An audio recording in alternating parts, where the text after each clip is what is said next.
Hi crafty friend, it's Justine Dvork from Stationery by Justine, where I craft, my world stands still.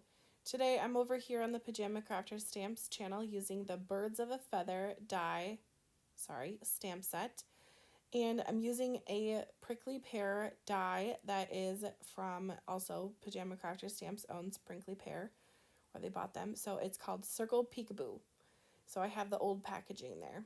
So if you ever get that, you probably won't have the prickly pear packaging, just side note. Anyway, these two cute little cutie pies I'm going to be watercoloring with some watercolor pencils. So we'll get nice and close. And I'm going to use shades of blue and make two cute little bluebirds. First, I'm going to start with kind of a gray blue and go along the bottom where the artist has made this fun bird who is just a little bit chunky monkey. This is just so cute to me.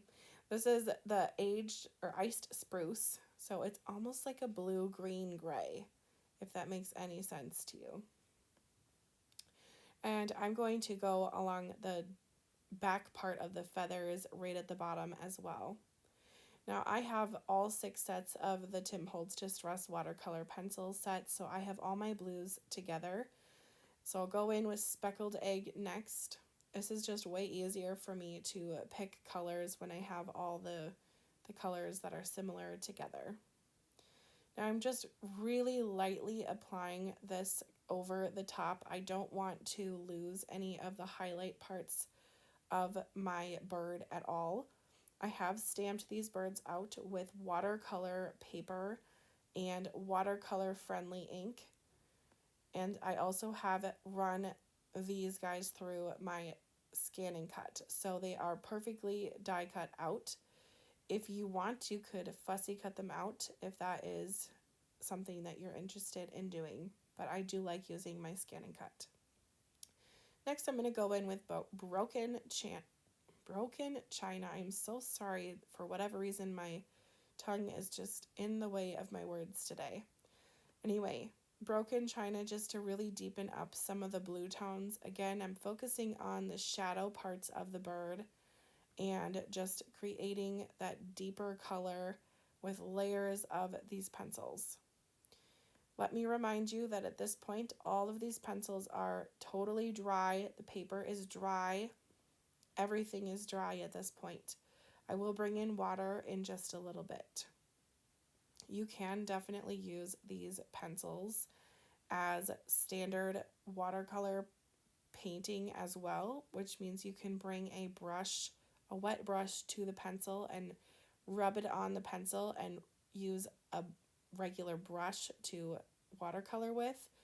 And you can also just color these pencils as they are and you don't have to add water. If you do that, use smoother paper than watercolor paper. But you can certainly use these pencils and not use water as well. They are just going to react with water, so just keep that in mind. Now that big bird is going to be like kind of the blue bird, and I didn't want them to be identical because in nature, typically, the female bird is not the same color with the feathers. I mean, they look similar, but they're just not the same because that's how it is in nature. Think about like a cardinal. The male cardinal is that bright red, and then the female cardinals are almost more of like a gray, greeny, orangey color. And that's just the way it is. So they have orange beaks that match each other. And I just think they're so adorable. You could make a card. I haven't made this card yet, but it's been in my head. But make kind of like a frame for the birds and then put a little bit of string on there, like actual string, not just a line, and have them sit on the string. I think that would be just so darling. But in general, I think that these birds are just so darn cute. All right, let's move on to the next step, which is finding a little nest, if you will, for my birds to rest on. Now, if you've watched any of my videos, you know that sometimes I like to get a little bit artsy-fartsy, we'll just call it. So, does this look like a bird nest? No. But it's kind of an artful nest. So just go with me on this little artsy fartsy journey here. This was die cut out with some thick white cardstock, and I'm just going to punch out all of the little pieces, and this gives a really cool background die. I love this die. For whatever reason, it's been hiding in my craft room, and I need to use it more often because it's super cool. And today's the day where it's going to get life on my card.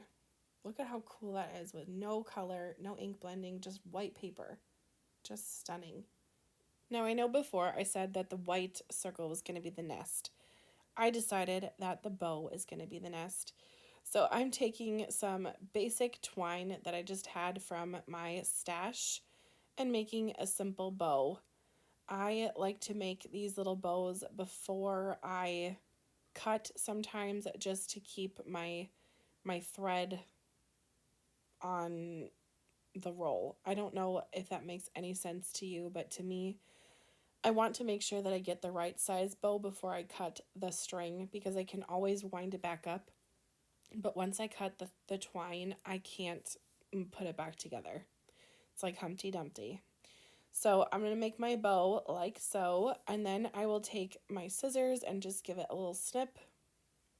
Originally, I wanted the bow to be on top, kind of adorning them, which is just so cute. But I end up putting it under the birds in just a minute here. I think that this is a really cute, tasteful little nest situation that we've got going on here. Now, the polka dot pattern paper that I have on the left, it's super cute. It's adorable, but you know, it just wasn't doing it for me when I put my birds on top of it. I don't know. Let me know what you think in the comments. At this point, the birds have now been chosen to be on this darker blue cardstock right here. Ta-da. So let me know your feelings. I still have that polka dot piece of paper, so I could remake this card with the polka dots one day. But I'm going to use this blue scrap. Again, this is old, from Creative Memories from like 20 years ago. And we're going to go ahead and glue that right on to my card base. It is a little bit of a watercolor kind of look to the background, so I thought it would look really cute with my birds.